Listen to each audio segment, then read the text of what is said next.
혹시 미리 오시면 성경 찾아 놓으시면 더 좋겠습니다. 앞에 영상이 있지만 미리 찾아 놓으시고 오늘 본문 한 주 미리 예고하지 않습니까? 예, 찾아 놓으셔서 좀 몇 번 읽어 오시면 좋겠습니다. 여러분, 신앙의 주제 중에 중요한 것들이 있는데요. 그 중에서 이 돈에 관련된 문제, 물질에 관련된 문제는 참 중요한 주제임을 우리는 성경을 통해서 보게 됩니다. 특별히 자본주의 사회 속에서 우리는 이 돈에 대한 문제, 이 물질이 얼마나 중요한 이슈인가, 문제인가라고 하는 것들을 우리가 살아가면서 누가 말해주지 않아도 이미 어릴 때부터 그런 자본주의 교육을 받고 자라고 있습니다. 근데 문제는 뭐냐면 이러한 것들을 우리가 신앙적으로 같이 하나님의 뜻을 찾고 또 공부해 가야 하는데 이런 부분에 대해서 사실 저도 별로 많이 말씀을 전하지 못한 것을 볼 수 있습니다. 여러분, 이 돈의 문제, 물질의 문제는 특별히 영적인 문제이기 때문에 성경에서 보면 돈과 관련된 말씀이 구원이나 믿음에 대한 말씀보다 훨씬 더 많다는 것을 특별히 신약 성경을 통해서 읽다 보면 발견이 되는 것입니다. 어떤 분이 찾아서 기록해 놓았는데 믿음과 관련된 말씀이 215개. 우리가 아마 이거를 어떤 쳐보면 알겠죠. 다국 성경이라든지 홀리 바이블이라든지 그러면 아마 신약 성경에서 이렇게 나오는 모양입니다. 그리고 구원에 관한 말씀이 또한 2084개가 된다고 합니다. 자, 그런데요, 이 돈에 관련된 말씀들이 굉장히 많다는 거죠. 특별히 이 예수님의 비유에 대한 것들을 보면 예수님의 비유가 신약 성경에는 38개가 있는데 그 중에 16개가 돈에 대한 내용을 다루고 있는 비유라는 거죠. 여러분, 우리가 잘 아는 게 또 뭐가 있습니까? 달란트의 비유가 있죠. 또 부자와 나사로의 비유가 있죠. 또 불의한 청지기의 비유가 있죠. 이렇게 또 이런 오늘 말씀과 연관된 또 선한 사마리아인의 비유, 이런 것들도 또 다 선한 것과 돈과 연결되어 있는 것입니다. 자, 왜 그럴까? 저도 사실은 젊은 시절에 목회를 하면서 교회에서 돈 이야기하는 것은 성서적이지 못하다라고 생각할 때가 있었습니다. 이것은 뭔가 내가 잘못 생각했구나. 이렇게 많은 부분에서 예수님이 말씀하고 있는데 돈은 세상적인 문제라고 해서 저도 별로 헌금 얘기도 많이 하지 않았고 또 어떻게 돈을 벌어야 되고 사용해야 될 것인가 하는 얘기를 하지 않았는데 이런 것들을 보면 이게 분명히 돈의 문제이기도 하지만 굉장히 영적인 문제와 밀접한 관련이 있구나라고 하는 것을 보게 됩니다. 자, 여러분, 예수님이 돈을 밝히시는 분이셨기 때문에 이렇게 돈에 대해서 많이 이야기하셨을까요? 아니죠. 예수님은 돈을 밝히시는 분이 아니십니다. 예수님은 마태복음 6장 21절에 이렇게 말씀하셨는데 영적인 원리를 분명하게 아셨기 때문입니다. 자, 뭐라고 되어 있습니까? 마태복음 6장 21절, 우리가 아는 말씀인데요. 내 보물이 있는 그곳에 내 마음도 있느니라, 이렇게 말씀하고 있다는 것입니다. 예수님이 돈에 대해서 많이 말씀하신 것은 두 가지로 볼 수 있는데 첫 번째는 사람들이 돈을 너무너무 사랑한다는 거죠. 애지중지한다는 것입니다. 이거는 교육하지 않아도 그냥 본능적으로 알게 되죠.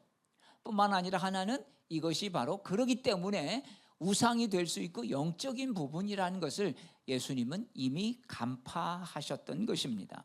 여러분, 오늘날도 마찬가지 아닙니까? 우리가 돈을 어떻게 대하느냐의 문제는 바로 그 사람의 마음 상태, 영적인 상태를 보여주는 지표라고 할 수 있습니다. 그래서 우리가 드리는 헌금이나 어떻게 보면 다른 사람을 위한 헌신의 이 물질은요, 그냥 돈을 드리는 게 아니라 그만큼 신앙이 있고 하나님께서 원하시기 때문에 정말 나의 소중한 시간과 돈, 이런 부분들을 드릴 수가 있는 것입니다. 그러니까 영적인 문제임을 너무나도 주님은 잘 알고 계시기 때문에 이렇게 많이 말씀하신 것입니다. 자본주의 사회에 살아가다 보면 여러분, 우리가 참 돈이 얼마나 중요한 수단인지를 보게 되지 않습니까?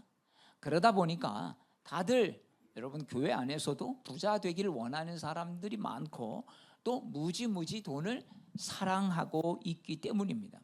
세상에서 아무리 좋아도 아무리 필요해도, 그러나 하나님보다 사랑하는 것은 우상 숭배라고 말하고 있습니다.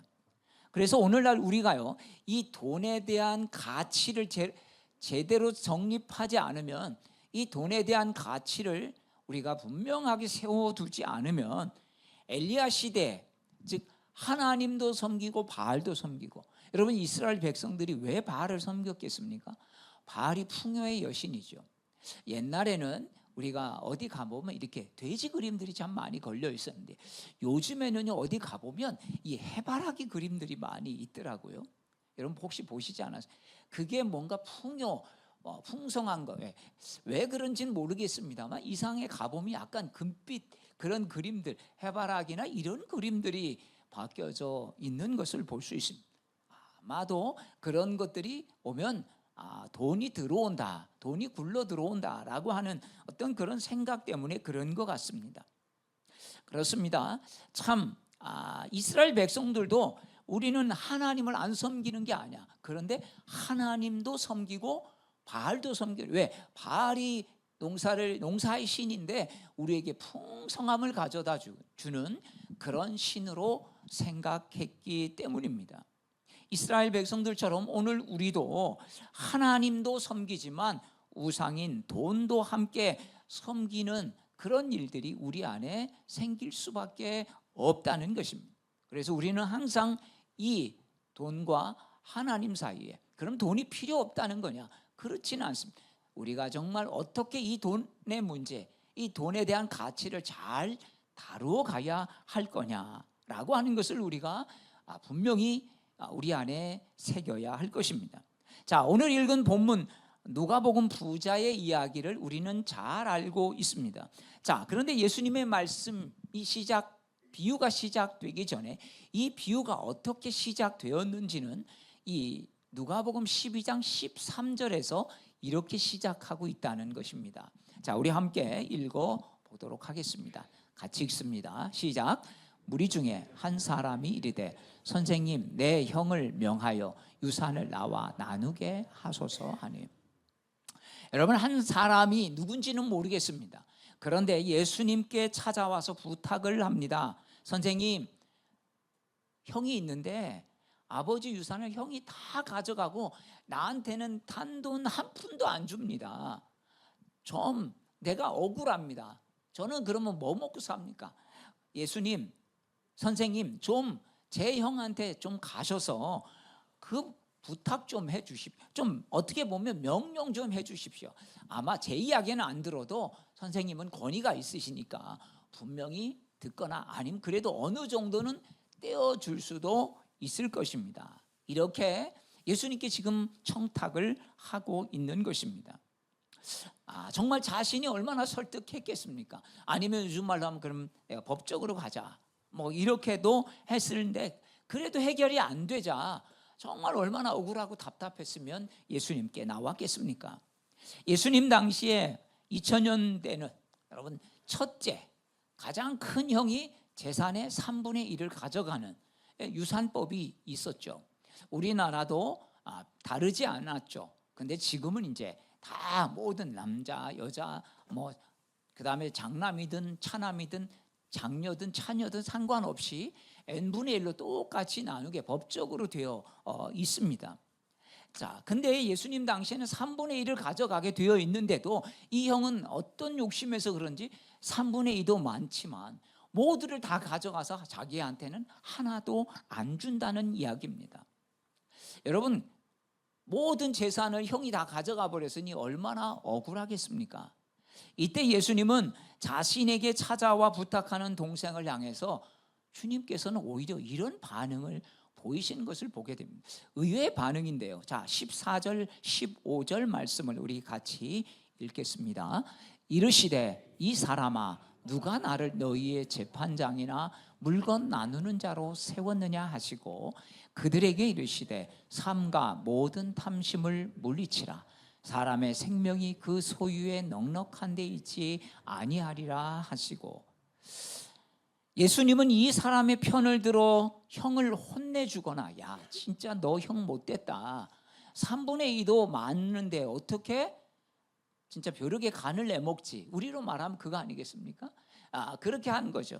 그렇게 해야 되는데 어떻게 아니면 그래 내가 지금 바빠서 못 가니까 힘 있는 법조인을 좀 붙여가지고 내가 이거를 해결하게 해줄게. 야 너 얼마나 고생하기 힘들었냐, 이렇게 해 주시는 분이신데 이렇게 하지 않았다는 것입니다.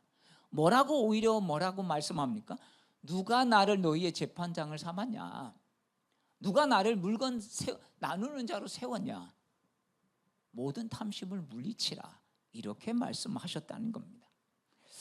여러분 왜 주님께서 이렇게 하셨을까요? 짧게 생각해 보면 동생의 입장에서 보면 이해가 안 가고 형의 입장에서 보면 너무나 안심이죠.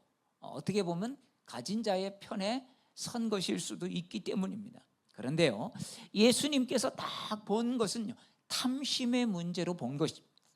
단지 예수님을 찾아온 사람의 형만의 문제가 아니라 유산을 받지 못한 동생에게도 그 탐심이 여전히 도사리고 있었던 것이고, 형뿐만 아니라 동생뿐만 아니라 그 주변에 있는 사람들, 또 오늘을 사는 우리에게도 인간의 보편적인 문제가 바로 이 탐심의 문제라고 하는 것을 주님께서는 간파하셨기 때문입니다. 그렇지 않았다면 네가 참 억울하겠다, 억울함의 문제를 가지고만 있었다면 예수님께서 이렇게 반응하지 않았을 것입니다.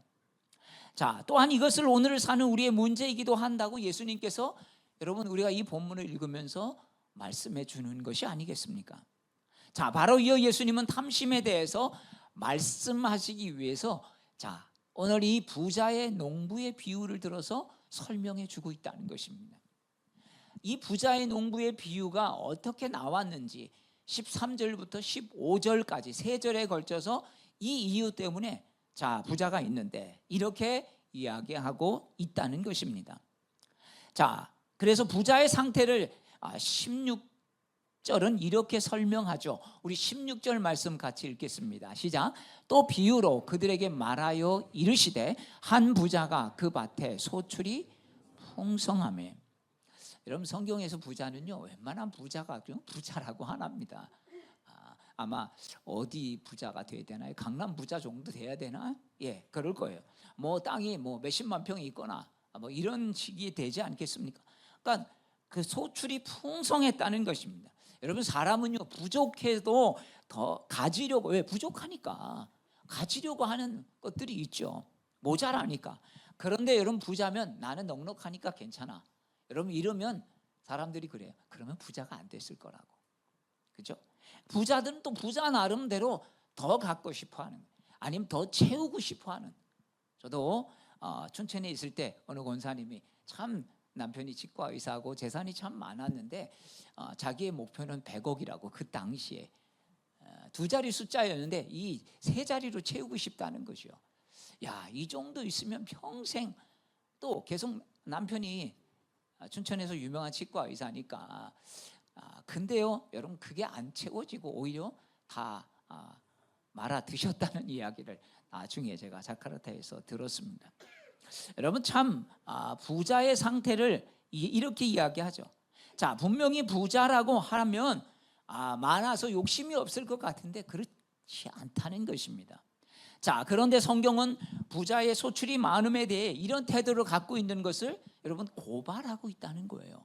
자, 17절에는 이렇게 말씀하고 18절에 이렇게 말씀하고 우리 같이 읽겠습니다. 또 이르되 내가 이렇게 하리라. 내 곡간을 헐고 더 크게 짓고 내 모든 곡식과 물건을 거기 쌓아두리라. 뭐 굳이 헐 필요가 있겠습니까? 그 옆에다 또 지으면 되겠죠. 뭐 그런 헐고 또 지을 건지 아니면 그 옆에다 또 더 이어서 짓는지 하여튼 이렇게 하리라 한다는 것입니다. 여러분, 소출이 풍성한 데 대한 이 부자의 태도는요, 참 감사하다. 하나님께 감사.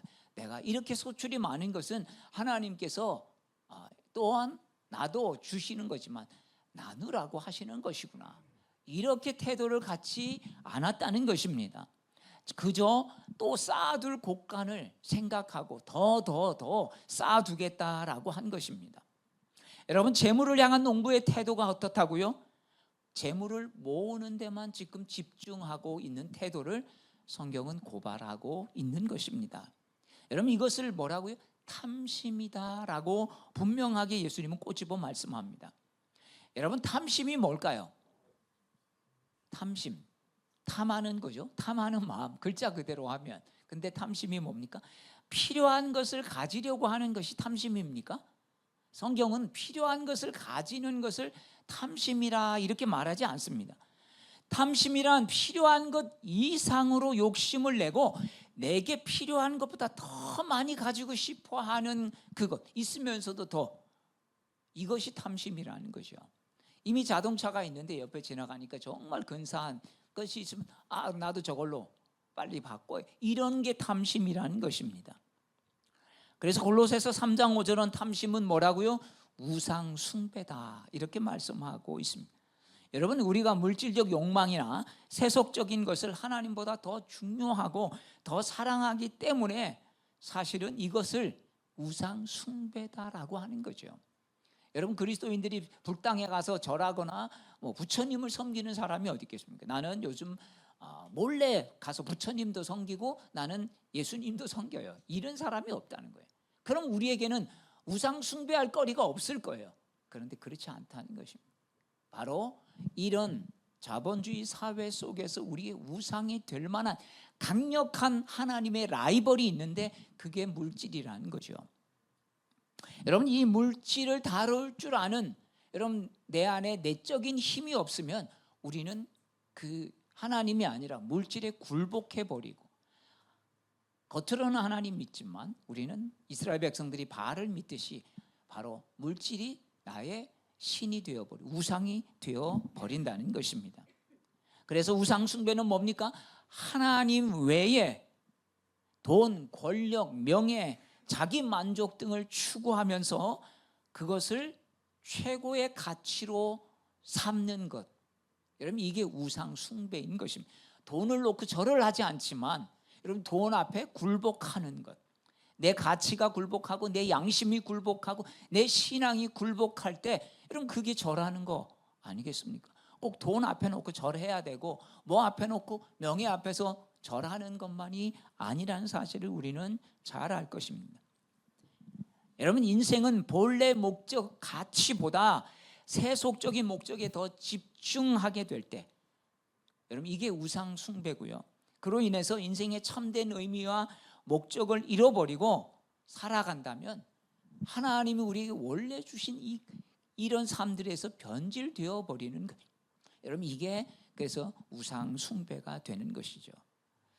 전에 한 곳을 지나가다가 거기에 참 이런저런 기구들이 많이 있는 것을 보게 됩니다. 농촌에 이제 이렇게 지나가면 있지 않습니까? 진짜 옛날에는 참 저런 기계 하나 아니면 겨우 이제 이해해봤자 이렇게 손 끌고 다니는 거 아니에요? 사람이 이양기 같은 것도. 자, 그런데 참 이제는 저런 기구로 농사를 짓는구나. 굉장히 한편으로는 놀랍고, 우리나라가 진짜 이젠 많이 발전했다. 어느 분은 그렇게 이야기하더라고요. 70년대 80년대 때만 해도 일본이 워낙 잘 살아서 일본을 동경했다는 거예요. 일본에 가보니까 거기는 막 이 기계들로 농사를 짓는데 대단한, 여러분, 근데 지금 어떻습니까? 이게 점점 우리가 일본을 앞서고 있지 않습니까? 그런데 대단하다는 생각, 참 많이 발전했다는 생각과 함께 한편으로 이런 생각이 저에게 드는 것입니다. 저건 애써 일해서 돈 벌어가지고 내가 돈을 버는 게 아니라 잘못하면 돈을 벌어다 주는 꼴이 될 수도 있겠다, 이런 생각을 해보았습니다. 여러분, 봄부터 막 열심히 일을 해서 수확을 해서 한 1억을 벌었다고 한번 생각해 보십시다. 그런데 돈이 생기니까 주변에서 야, 농사 좀 더 크게 지으려면 거기도 또 기계 갖다 놔야 되고 또 그 성능 정말 끝내준다더라. 그러면 더 많은 일을 할 수가 있어. 야, 옆집 김 씨는 새 차를 뽑았는데 그래서 5천만 원짜리 또 농기계를 사고 3천만 원짜리 새 차를 사면 남는 게 얼마입니까? 예, 이러다 보면 결국 수확을 많이 해도, 여러분, 이게 저는 오늘 이 본문 말씀을 읽으면서 야, 이게 곡간을 헐고 또 짓는 것과 뭐가 다를까, 그런 생각을 해보게 되었습니다. 남은 돈으로 생활비 쓰랴 또 농사 준비하랴 이러다 보면 남는 게 없는 거죠. 여러분, 1억은 벌었지만 통장에 별로 남는 게 없어요. 그렇지만 농기계 회사는 돈을 벌고 자동차 회사는 돈을 벌지만 정작 돈을 모으지 못하고 살아간다고 생각을 하죠. 그래서 우리는 어떻습니까? 또 돈을 더 벌기 위해서 더 많은 일을 하고 또 더 많은 일을 하니까 더 좋은 기계를 또 사다 놓고, 그러다 보면 또 돈이 들어가니까 그 돈을 매달 갚으려면 또 더 많은 일을 해야 되고,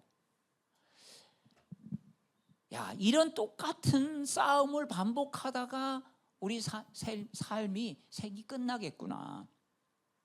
우리가 애써 일해서 돈을 벌어지면 이것도 사고 저것도 사고 하다 보면 또 더 일을 해야 되고, 그러니까 또 고생은 또 더 하게 되고, 이러면서 또 피곤해지고, 그러면 또 쉬어야 되고, 야, 이런 삶이 우리 안에 되지 않을까, 이런 생각을 합니다.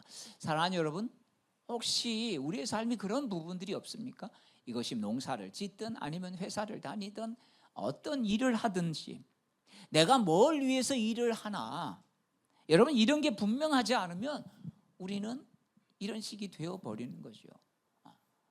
또 사놓고 또 돈을 더 벌어야 되고 또 갚아야 되니까 또 더 일하게 되고, 그러면 피곤해지면 또 쉬어야 되고, 쉬면 또 뭐합니까?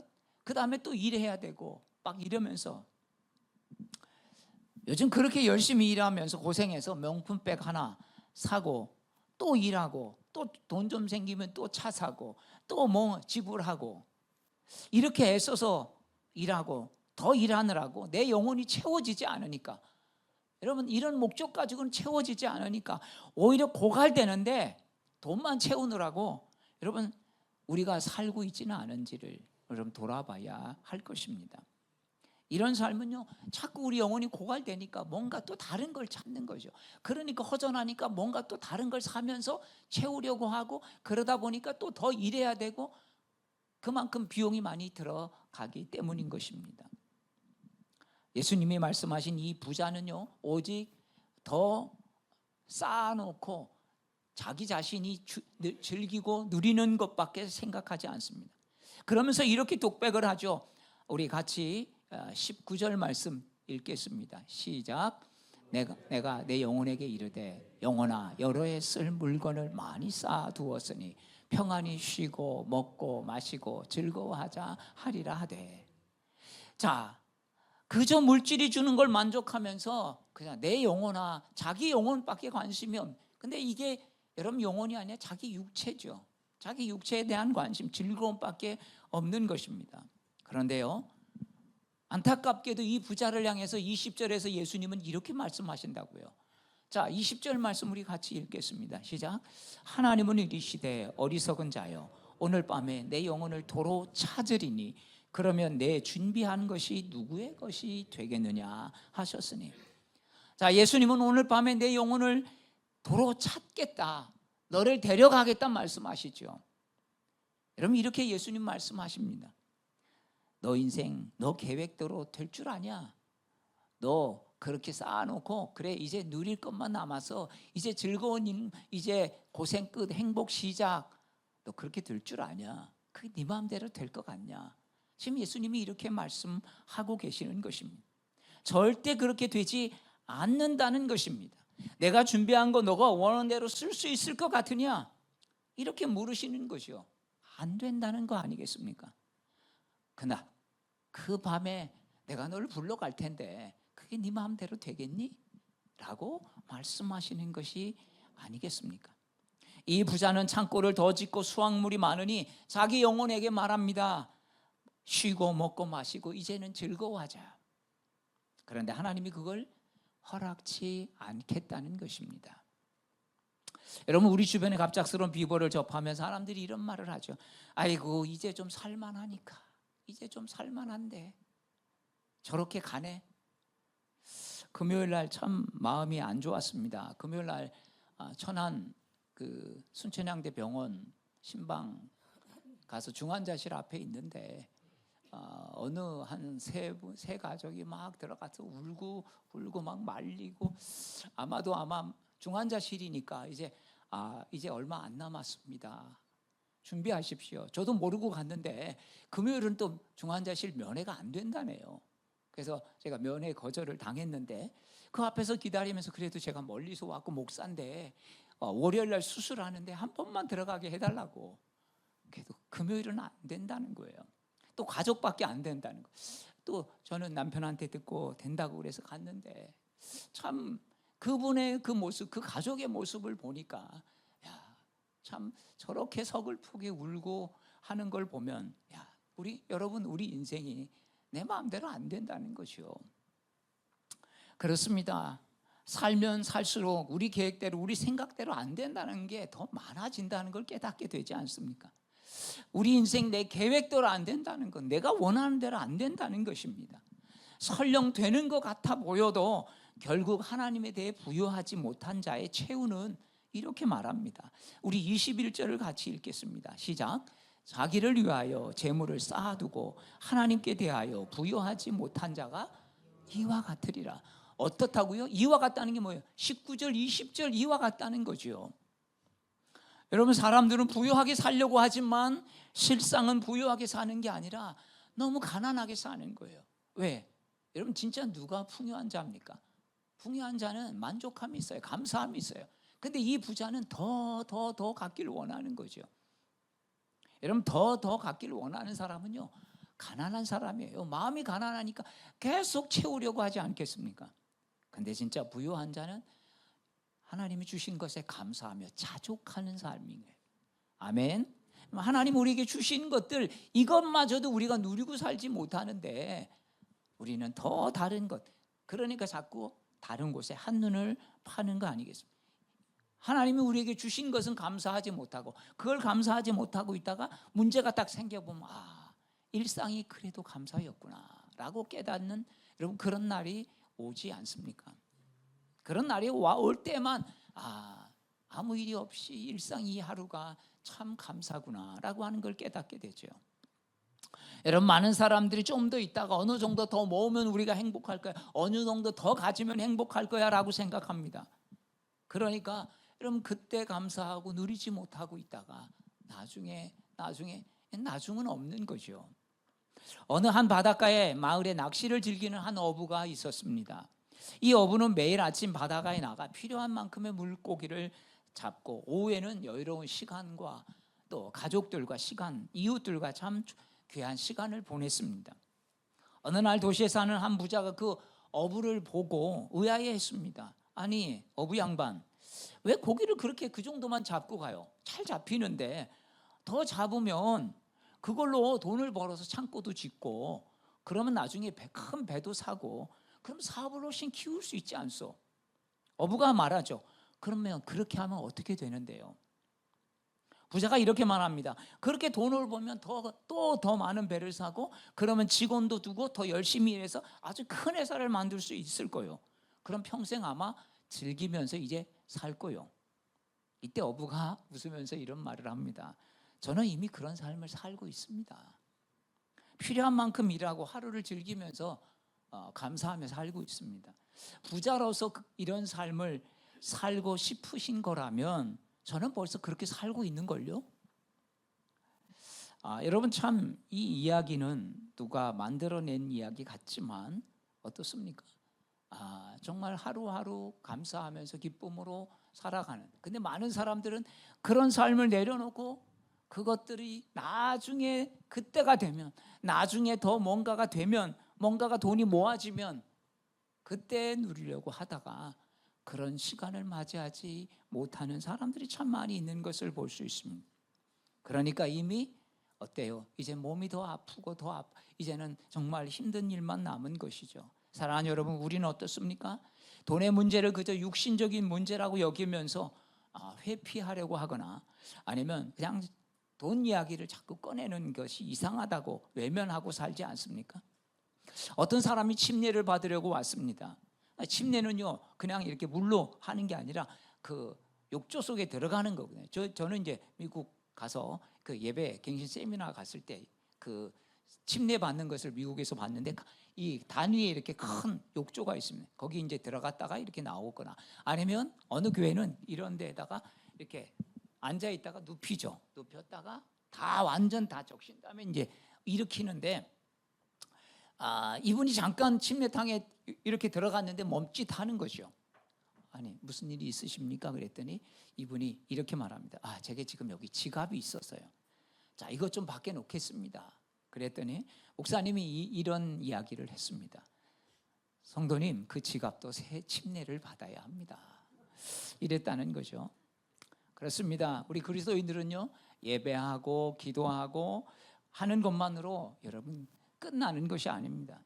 우리가 예수 믿고 변화되면요 이 변화를 통해서 우리 인생이 사용하는 시간들이 조절되고 여러분 물질들이 조절이 되고 또 우리의 힘들이 어떻게 사용되어질지 주님의 가치로 여러분 우선순위가 매겨진다는 것입니다. 내 마음대로 시간을 쓰고 내가 쓰고 싶은 대로 돈을 쓴다면 여러분 거기에는 하나님의 통치하심이 임하지 않았기 때문이 아니겠습니까?